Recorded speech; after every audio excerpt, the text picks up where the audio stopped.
Friends, it's a very question in everyone's minds that why should I buy Zomato's IPO? तो बहुत common है और लाजमी भी है ये क्वेश्चन आना सभी के दिमाग में। And I am going to clear you that why should you buy a Zomato IPO। तो इसमें क्या आपको बेनिफिट है, क्यों खरीदना चाहिए, क्यों नहीं खरीदना चाहिए जोमेटो के IPO को, सारी चीज़ें आप जानने वाले हैं। वीडियो को पूरा देखिए, चैनल को सब्सक्राइब कर लीजिए ताकि आपको इस तरह की लेटेस्ट अपडेट मिलते रहे। और सीएससी भाई, इस मौके को मत जाने दीजिए। अगर इसमें मैं एक चीज़ श्योरिटी बोलता हूँ, अगर इस जोमेटो IPO में अगर आपको एक लॉट भी मिल गया तो आपको काफ़ी अच्छा रिटर्न मिलने वाला है। इन केस अगर लिस्टिंग तो होगा ही अच्छा, बट इन केस अगर लिस्टिंग में थोड़ा बहुत फ्लक्चुएट करता भी है, ये फ्यूचर में चल के बहुत ही अच्छी रिटर्न देगी जोमेटो की IPO। और रीज़न बहुत सारे हैं, बहुत सारे रीज़न है। आप अगर सिर्फ सोच रहे हैं कि जोमेटो जो है वो सिर्फ एक फूड डिलीवरी फर्म है जो कि खाना डिलीवर करती है, होम घर घर पहुंचाती है, रेस्टोरेंट से उठा के आपके घर तक पहुंचाती है, then you are wrong. Because आपने जोमेटो का जो बिज़नेस मॉडल कम्प्लीटली नहीं पढ़ा है।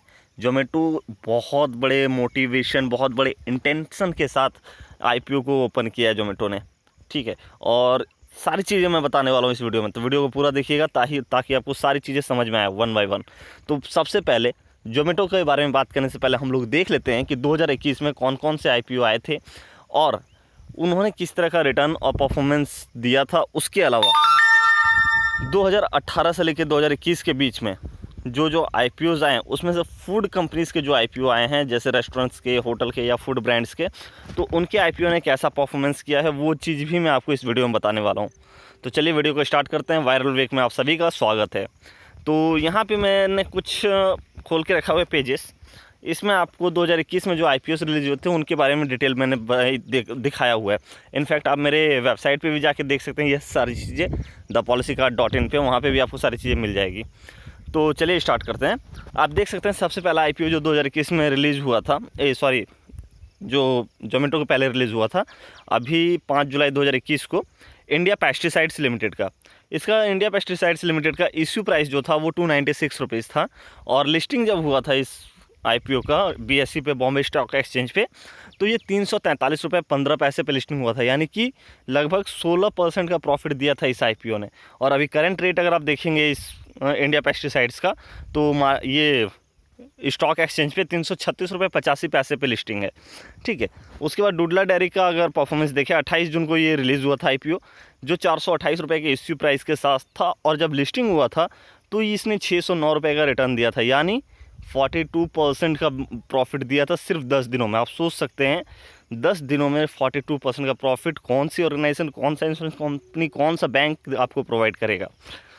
उसके अलावा Krishna institute of medical sciences limited, 825 रुपये का इश्यू प्राइस था, रिटर्न लिस्टिंग डे 995 रुपये दिया था, यानी कि लिस्टिंग डे में ही इन्वेस्टर्स को इसने 20% का प्रॉफिट दे दिया था, लगभग 21% का। और आज के डेट में अगर देखा जाए तो ये 51-52% का रिटर्न दे चुकी है। आज के डेट में Krishna institute of medical science limited के शेयर प्राइस 1253 रुपये 40 पैसे। अब यहाँ पे आप बात करेंगे फ़ायदा क्या है।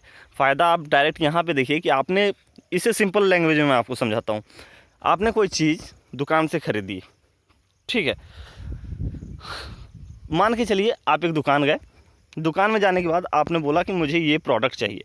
दुकानदार बोलता है कि मेरे पास ये प्रोडक्ट अभी अवेलेबल नहीं है।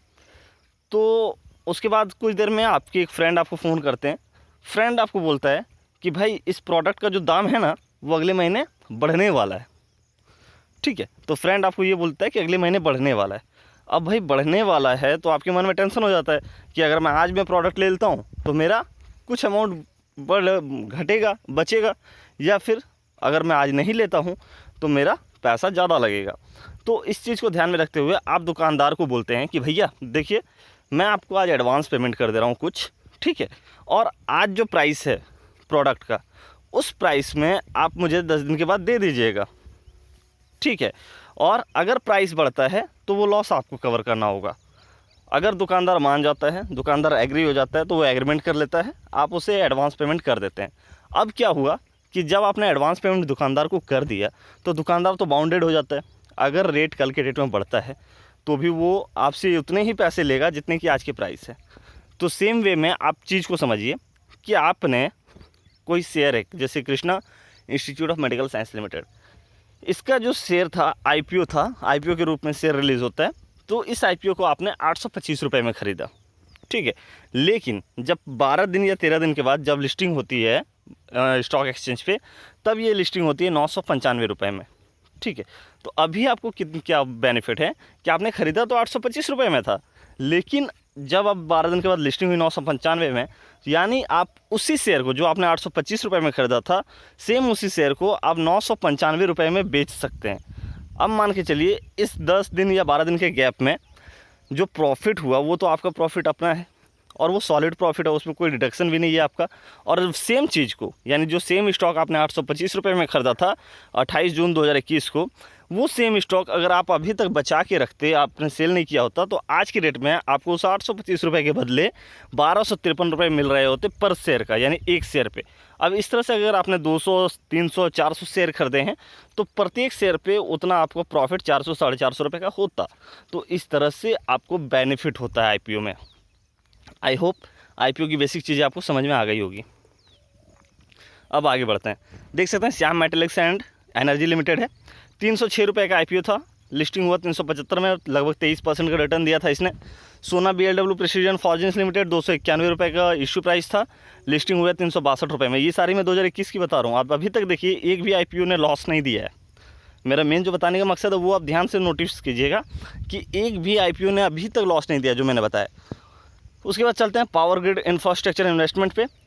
100 रुपये का इश्यू प्राइस था, कोई ज़्यादा प्रॉफिट नहीं दिया था इस और कंपनी ने। 102 रुपये में लिस्टिंग हुई थी, लगभग 103 रुपये में, और लगभग 3% का प्रॉफिट दिया था। तो ये तो खैर काफ़ी कम है, लेकिन चलिए ठीक है, फिर भी 10 दिन में आपको 3% मिल रहा है तो और क्या चाहिए। उसके बाद चलते हैं मैक्रोटेक डेवलपर्स लिमिटेड, 486 रुपये का लिस्टिंग था। कंपनी ने लॉस बुक करवाया, यानी कंपनी की जब लिस्टिंग हुई थी तो लगभग इन्वेस्टर्स को 4.7% का नुकसान हुआ था। बट आज के डेट में अगर देखेंगे तो ये 63% का प्रॉफिट दे चुकी है मैक्रोटेक डेवलपर्स लिमिटेड। अभी देखिए अभी का प्राइस जो चल रहा है शेयर का वो 795 रुपये 35 पैसे। बारबेक्यू नेशन का आप देख सकते हैं 500 रुपये की लिस्टिंग थी, बट 500 रुपये का इश्यू प्राइस था, बट जब लिस्ट हुआ तो 590 रुपये 40 पैसे में लिस्ट हुआ था। 18% का प्रॉफिट तो इस आईपीओ ने इंस्टेंटली दे दिया था 10 दिनों के अंदर। लेकिन आज के डेट तक अगर किसी व्यक्ति ने इस आईपीओ के शेयर्स को बचा के रखा था, सेल नहीं किया होगा, तो आज की डेट में वो 81% के प्रॉफिट के साथ है, यानी कि 909 रुपये का शेयर है पर शेयर।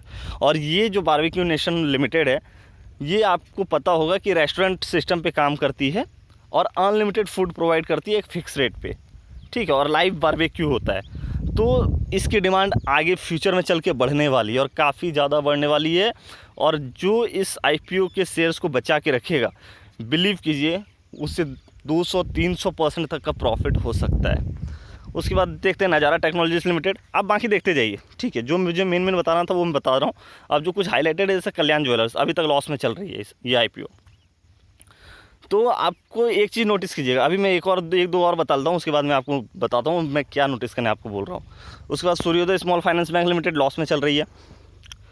क्राफ्ट्समैन ऑटोमेशन पहले लॉस में थी लिस्टिंग डे में, बट अभी 42% के साथ गेन में है। उसके बाद देख सकते हैं कौन सी आईपीओ आपको दिख रही है जो कि लॉस प्रोवाइड की है। एक आईपीओ और आपको दिख जाएगा Brookfield India real estate trust. उसके अलावा आपको कोई आईपीओ 2021 में नहीं दिखेगा जो लॉस दे रही है। अब एक चीज़ नोटिस कीजिए, यहाँ पे 3 आईपीओ ऐसे हैं जिसने लॉस प्रोवाइड किया है, और ये 3 आईपीओ किस इंडस्ट्रीज से आप ध्यान से देखिए। पहला है रियल एस्टेट से, लास्ट वाला जो था वो रियल एस्टेट से था। दूसरा आपका स्मॉल फाइनेंस बैंक है, ठीक है, और तीसरा आपका आई थिंक रुकिए मैं देख के बता देता हूँ, ज्वेलरी से, ठीक है, गोल्ड से। आज के डेट में आपको पता होगा लॉकडाउन चल रहा था, ठीक है, और लॉकडाउन में मुझे एक बात आप बताइए कि कितने लोग ऐसे होंगे जिन्होंने गोल्ड ख़रीदा होगा या फिर रियल एस्टेट ख़रीदा होगा। कितने लोग ऐसे होंगे। तो इस चीज़ को आपको दिमाग में रखना है कि सिनेरियो कैसा चल रहा है, टाइम कैसा चल रहा है, और टाइम के बेसिस पे कौन सी बिज़नेस चांसेस हैं कि ग्रो करेगी ज़्यादा से ज़्यादा, ठीक है, और उस सिनेरियो बेस्ड पे आपको एनालिसिस करना है। दूसरा आपको देखना है कि कंपनी की फाइनेंस कैसी है, कंपनी का बिज़नेस प्लान क्या है, बिज़नेस मॉडल क्या है, वो सारी चीज़ें आपको देखनी है। उसके बाद आपको इन्वेस्टमेंट करना है। अगर आप आंख मूंद के इन्वेस्टमेंट करते हैं डूबेगा पैसा, ठीक है। तो अभी के टाइम में फूड जो जोमेटो का वर्क कॉन्सेप्ट है, जो बिज़नेस मॉडल है, काफ़ी तगड़ा है। रीज़न क्या है? लॉकडाउन में लोग घर से बाहर नहीं निकल पा रहे हैं। अब करेंगे क्या बंदे? रेस्टोरेंट चल नहीं रहा है, तो रेस्टोरेंट को भी चलाना है और लोगों को खाना तो पड़ेगा। तो उस सिचुएशन में लोग क्या कर रहे हैं? ऑनलाइन ऑर्डर कर रहे हैं। ऑनलाइन ऑर्डर कर रहे हैं तो जोमेटो का जो ऑर्डर बढ़ रहा है वो इंक्रीज़ हो रहा है डे बाई डे। उसके साथ ही वो मैन पावर बढ़ रहा है जोमेटो का। तो इससे क्या है? कंपनी को ज़्यादा ऑर्डर मिलेगा तो ज़्यादा प्रॉफिट होगा। कंपनी के पास ऑलरेडी 100 मिलियन से ज़्यादा यूज़र्स हैं जो कि डेली ऑर्डर करते हैं, तो इस तरह से बिज़नेस बढ़ेगा। उसके बाद कंपनी ने ग्रोफर्स में इन्वेस्टमेंट करके रखा हुआ है, जो कि आपको ऑनलाइन ग्रॉसरी प्रोवाइड करती है। उसके अलावा देखा जाए तो जोमेटो फिटनेस में इन्वेस्टमेंट करके रखा हुआ है, फिटजी, उसमें भी इन्वेस्टमेंट करके रखा है।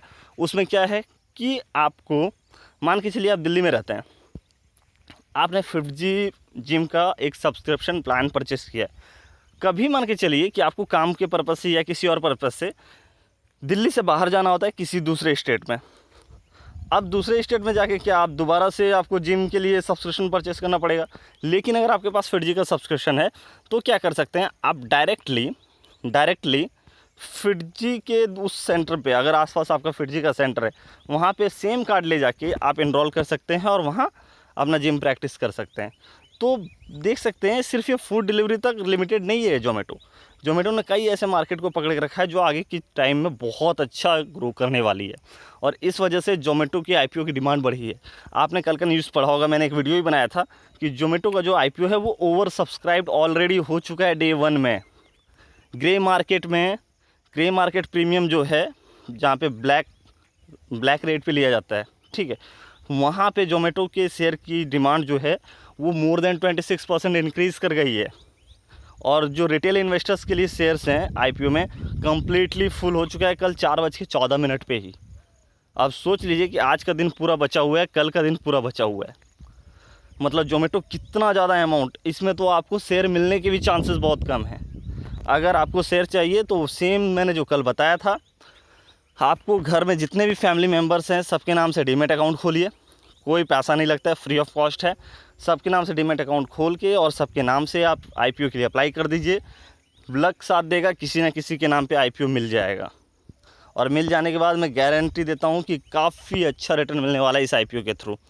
तो आज की वीडियो में इतना ही। वीडियो देखने के लिए धन्यवाद।